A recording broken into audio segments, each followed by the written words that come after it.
Məni yandırdı bu iş, adalar kıldı bu iş. Çeksiz azablar verdilik, hiç birin sezmedi bu iş. Məni yandırdı bu iş, küydürdü bu iş. Nefretim kançalarlık, sevgimni bildirdi bu iş. Məni yandırdı bu iş, adalar kıldı bu iş. Çeksiz azablar verdilik, hiç birin sezmedi bu iş. Məni yandırdı bu iş, küydürdü bu iş. Nefretim kançalarlık, sevgimni bildirdi bu iş. Gör rızkı bölek, adamlı mezhepte gerek görmek.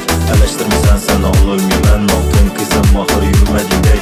Başlandı həmməsə layıqlanıb basışıb, mən bənə yazışmayın gəplərini yazışıb. Yürüyər hər kimə mixringi satışıb, qamasan quldu yola da daşıb. Məni yandırdı bu iş, Məni çox biniş, səni geçirir. adalar kıldı bu iş. Səni çox biniş, nəfsinlə diyiş. Güllerim kolumda, gözlerim yolumda. Etken işlerim gitmez hayalımda. Azaplandı canım, degen diller baylandı yoluna. Azrat ölmedim, orasına yol. Beni yandırdı bu iş, adalar kıldı bu iş.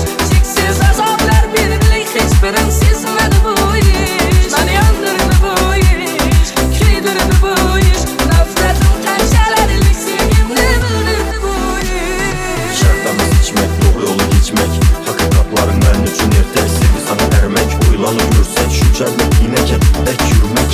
Kızım məsədim var, sən ötmüşün. Az köprak qısqaman, iç şəkə yetmişin. Yaraşmıdır, indi sana gülüşəm. Yenələşdirmişsən, mən uzağa get. Beni yandırdı bu iş, adalar kıldı